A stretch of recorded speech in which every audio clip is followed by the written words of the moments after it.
Hey everyone, welcome back to my channel. Hope कि आप सब बढ़िया होंगे, मस्त होंगे, ज़बरदस्त होंगे। चलिए आज हम लोग एक और चैप्टर के साथ जुड़ जाते हैं, जो कि चैप्टर का नाम है जंतुओं में जनन। क्लास 8 के लिए ये चैप्टर नंबर 5। जितने भी एमसीक्यू क्वेश्चन बन सकते थे मैंने इसमें ऐड कर दिया एनसीईआरटी बुक के अकॉर्डिंग। अब आपको क्या करना है कि थोड़ा सा ध्यान देना है इसमें और अच्छे से पढ़ाई करनी है, क्योंकि आपका बोर्ड एग्ज़ाम जो है बहुत ही नज़दीक होने वाला है। चलिए बिना देरी के शुरुआत करते हैं, जिसमें से क्वेश्चन नंबर 1 दे रखा है आपका। वे जीव जो बच्चे को जन्म देते हैं, वैसे जीव जो बच्चे को जन्म देते हैं वो क्या कहलाते हैं? ऑप्शन है जरायुज, ऑप्शन बी अंडपरजक, ऑप्शन सी विषाणु, ऑप्शन नंबर डी इनमें से कोई नहीं। देखिए, जो बच्चे को सीधे जन्म देते हैं उसे हम लोग क्या कहते हैं? जरायुज। और अंडपरजक, तो इसके लिए ऑप्शन नंबर ये करेक्ट हो जाएगा। और जो बच्चे को जन्म ना दे करके पहले अंडा देते हैं और बाद में उनसे बच्चा निकलता है, जैसे कि आपका हो गया मछलियों में हो गया सांप वगैरह, वो पहले अंडा देते हैं और उससे फिर बच्चा निकलता है, तो वो अंडपरजक कहलाएंगे। ठीक है, तो क्वेश्चन नंबर 1 का ऑप्शन नंबर ये हो जाएगा। बी का भी मैंने इसमें करा रखा है, सी का तो कोई सेंस ही नहीं बनता और डी ऐसे ही गलत है। चलिए क्वेश्चन नंबर 2 में आते हैं। वे जीव जो सीधे शिशु को जन्म ना दे करके पहले अंडे देते हैं क्या कहलाते हैं? मतलब शिशु को जन्म ना दे करके पहले वो अंडा देते हैं, तो वो क्या कहलाते हैं? जरायुज, अंडपरजक, जीवाणु, विषाणु। जीवाणु विषाणु तो कतई होगा नहीं, जरायुज तो अभी मैंने करा रखा है, ये नहीं होगा। अंडपरजक हो जाएगा कि जो पहले क्या देते हैं? अंडा देते हैं, उसके बाद उनसे बच्चे का जन्म होता है। तो क्वेश्चन नंबर 2 का ऑप्शन नंबर बी करेक्ट हो जाएगा। क्वेश्चन नंबर 3, जनन की कितनी विधियां हैं? मतलब जनन जो होता है वो जनन कितने प्रकार से हो सकते हैं? तो याद रखिएगा बच्चों, स्टूडेंट्स, की जनन 2 प्रकार से होते हैं। एक होता है सेक्सुअल रिप्रोडक्शन यानी कि लैंगिक जनन, और एक होता है असेक्सुअल रिप्रोडक्शन यानी कि अलैंगिक जनन। तो 2 विधियां हैं, तो इसके लिए आपका ऑप्शन नंबर बी करेक्ट हो जाएगा। क्वेश्चन नंबर 4 में बढ़ते हैं। क्वेश्चन नंबर 4 है, लैंगिक जनन में इनमें से किसकी भागीदारी होना आवश्यक है? लैंगिक जनन है।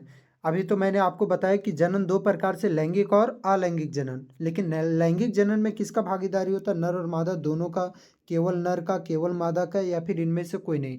तो इसके लिए जो आपका करेक्ट आंसर बनेगा वो हो जाएगा आपका नर और मादा दोनों का भागीदारी होना अति आवश्यक है। क्वेश्चन नंबर 4 का ऑप्शन नंबर ये करेक्ट हो जाएगा। क्वेश्चन नंबर 5 है, अलैंगिक जनन में इनमें से किसकी भागीदारी होना आवश्यक है? देखिए, लैंगिक जनन में नर और मादा दोनों का भागीदारी होना आवश्यक है, और अलैंगिक जनन में किसका भागीदारी होना आवश्यक है? तो नर और मादा दोनों का नहीं, ये तो हो जाएगा लैंगिक जनन में केवल नर या केवल मादा। हाँ, केवल नर होना चाहिए या तो केवल मादा। उसमें सिर्फ एक ही सिंगल पेरेंट सेल रहता है और उसी से आपका डॉटर सेल का निर्माण होता है, यानी कि केवल एक ही मातृ कोशिका होगी, या तो नर के रूप में या तो मादा के रूप में। अलैंगिक जनन में केवल एक ही मातृ कोशिका होगी, या तो नर के रूप में या तो मादा के रूप में। जबकि लैंगिक जनन में 2 होती हैं, यानी कि नर भी और मादा दोनों। तो अलैंगिक जनन पूछा, तो इसके लिए आपका ऑप्शन नंबर बी करेक्ट हो जाएगा। क्वेश्चन नंबर 6 है, हाइड्रा में किस विधि द्वारा जनन होता है? लैंगिक विधि, अलैंगिक विधि, बहुखंडन विधि, या फिर इनमें से कोई नहीं?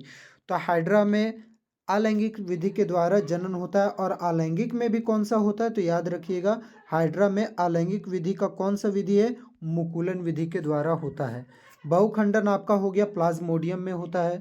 क्वेश्चन नंबर 7 है, अमीबा में किस विधि द्वारा जनन होता है? अमीबा में क्या होता है कि एक अमीबा का एक कोशिका हो गया, तो इस तरह करके इसका जो साइटोप्लाज्म है वो टूट जाता है और आगे चल के इस तरह करके 2 अमीबा बन जाता है। तो यहाँ पर किस विधि द्वारा जनन होता है? तो एक अमीबा से 2 अमीबा बन रहा है, यानी कि द्विखंडन विधि हो जाएगा।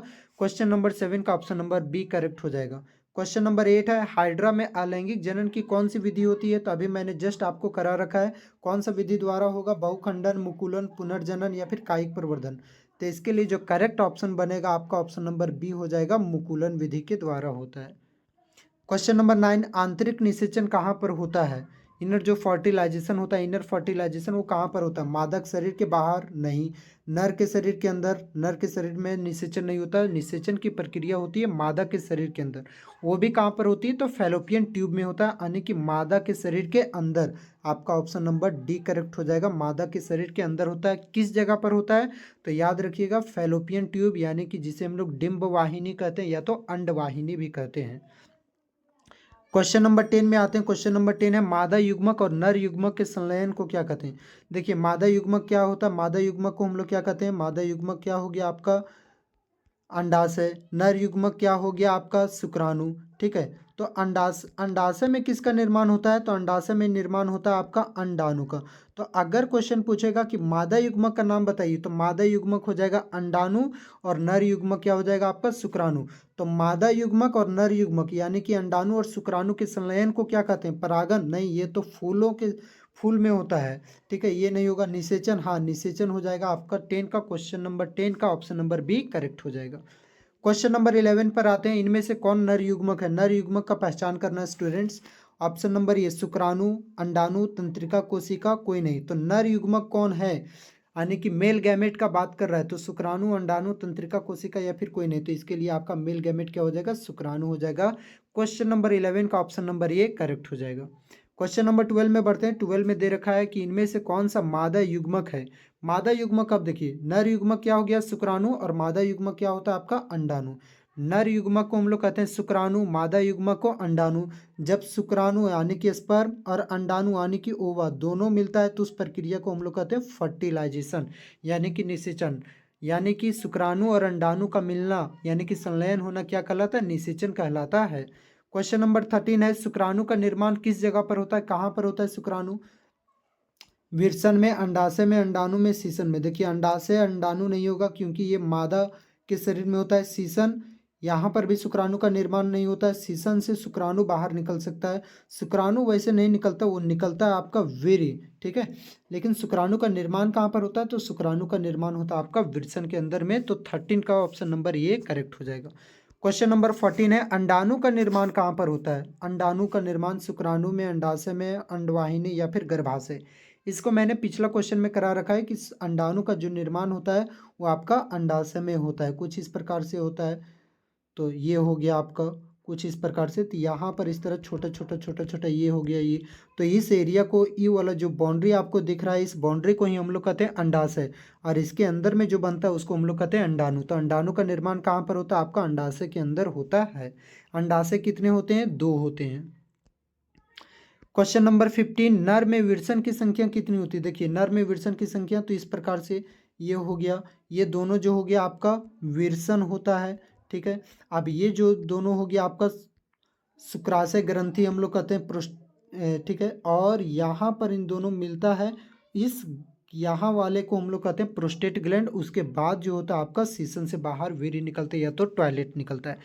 तो विरसन की संख्या कितनी है? 1 जोड़ी, 2 या फिर 2 जोड़ी या फिर 4। तो 1 जोड़ी भी होता है और संख्या में कितना? 2। तो यहाँ पर दोनों ऑप्शन करेक्ट हो जाएगा। ऑप्शन नंबर ये भी करेक्ट है और ऑप्शन नंबर बी भी करेक्ट है। क्वेश्चन नंबर 16 में आते हैं। तो मादा में अंडों से अंडाशय की संख्या कितनी होगी? यहाँ पर थोड़ा सा इस मिसप्रिंट हुआ है, आप इसको सुधार लीजिएगा। इसके जगह पर होगा अंडाशय। बोल रहा है कि मादा में अंडाशय की संख्या कितनी होगी? 1 जोड़ी, 2 जोड़ी, 2 या ए और सी दोनों। देखिए अभी जस्ट मैंने आप लोगों को बताया कि अंडाशय की संख्या 2 होती है, 2 यानी कि 1 जोड़ी। तो ऑप्शन नंबर ये भी सही है, और यहाँ पर संख्या में दिया हुआ है 2। तो ये और सी दोनों सही है, यानी कि ऑप्शन नंबर डी सही हो जाएगा। क्वेश्चन नंबर 17 में आते हैं। 17 में इनमें से बाह्य निषेचन किस में होता है? ये निषेचन 2 प्रकार से होता है, एक आंतरिक निषेचन, बाह्य निषेचन। आंतरिक निषेचन किसे कहते हैं? जो शरीर के अंदर होता है उसे आंतरिक निषेचन कहते हैं, जबकि बाह्य निषेचन किसे कहते हैं? जो शरीर के बाहर होता है। तो बाह्य निषेचन किस में होता है? मनुष्यों में होता है क्या? नहीं। मेढकों में होता है? हाँ। मछली में? हाँ। तो बी और सी दोनों हो जाएगा। ऑप्शन नंबर डी इसका करेक्ट आंसर हो जाएगा।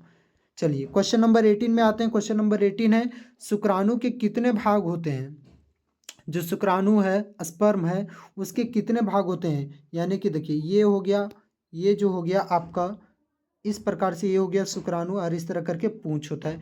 तो शुक्राणु टोटल कितने भाग होते हैं? तो याद रखिएगा 3 भाग होते हैं। कौन कौन? एक तो हो गया आपका सिर वाला भाग, दूसरा हो गया मध्य वाला भाग, और तीसरा हो गया आपका पूंछ वाला भाग। तो टोटल कितने भाग होते हैं? 3। ऑप्शन नंबर सी हो जाएगा करेक्ट।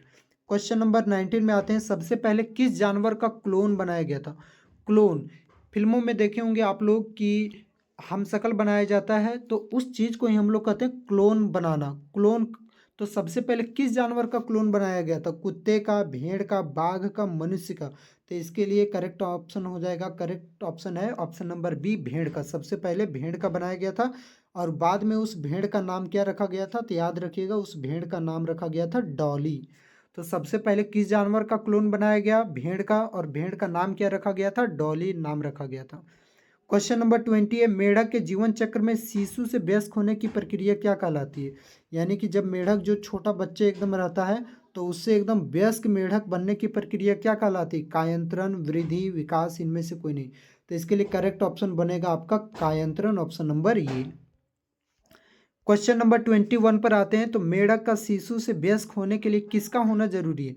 जैसे मेढक जो शिशु रहता है, यानी बच्चा रहता है, तो उस बच्चा से बड़ा मेढक बनने के लिए क्या होना जरूरी है? क्लोरीन, आर्सेनिक, क्लोरीन होना कि आर्सेनिक की आयोडीन की हाइड्रोजन? तो इसके लिए जो करेक्ट ऑप्शन बनेगा आपका ऑप्शन नंबर सी हो जाएगा, आयोडीन का होना जरूरी है। क्वेश्चन नंबर 22, विश्व में प्रथम सफल परखनली शिशु से किसका जन्म हुआ? किसका जन्म हुआ था? प्रथम, पूरा वर्ल्ड का बात कर रहा है कि प्रथम परखनली शिशु है, यानी कि आईवीएफ का, ठीक है, इन विट्रो फर्टिलाइजेशन होता है इसका फुल फॉर्म। तो किसका जन्म हुआ? Louis Brown, Durga, Robert Hooke या फिर वेल्डेयर? तो याद रखिएगा ये किसका जन्म हुआ था? लुइस ब्राउन का हुआ था। ऑप्शन नंबर ये जो होगा वो आपका करेक्ट हो जाएगा 22 का। क्वेश्चन नंबर 23 है, निषेचन की प्रक्रिया मादा शरीर के किस अंग में होती है? मादा शरीर के किस अंग में निषेचन की प्रक्रिया होती है? अंडाशय में, गर्भाशय में, डिंब वाहिनी या फिर कोई नहीं? इसको मैंने पहले ही करा रखा है कि निषेचन की प्रक्रिया मादा शरीर के फैलोपियन ट्यूब में होती है। फैलोपियन ट्यूब का ही दूसरा नाम डिंब वाहिनी है या तो अंड वाहिनी है। तो 23 का ऑप्शन नंबर सी करेक्ट हो जाएगा।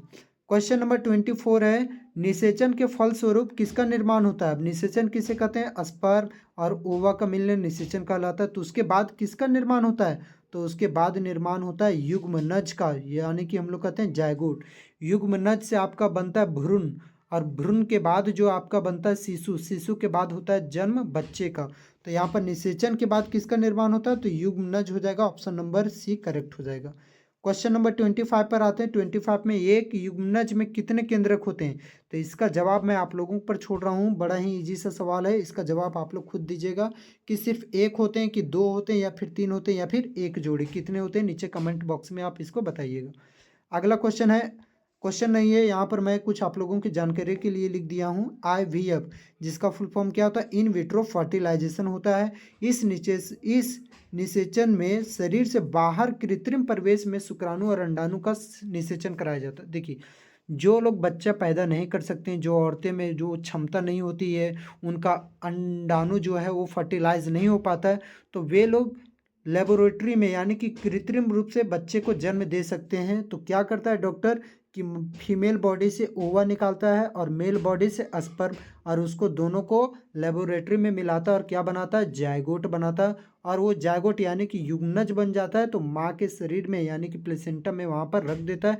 तब जाके धीरे धीरे युग्मनज से भ्रूण का विकास होता है, भ्रूण के बाद आपका शिशु का, और शिशु के बाद फिर किसका जन्म होता है? बच्चे का जन्म होता है। तो ये हो गया आपका लेबोरेटरी मेथड यानी कि कृत्रिम परिवेश, इसी को हम लोग कहते हैं IVF यानी कि इन विट्रो फर्टिलाइजेशन। होप कि आप सभी को ये सेशन अच्छा लगा होगा, ज़बरदस्त लगा होगा। तो मिलेंगे हम लोग नेक्स्ट सेशन में। अब तब तक आप अपना ख्याल रखिए।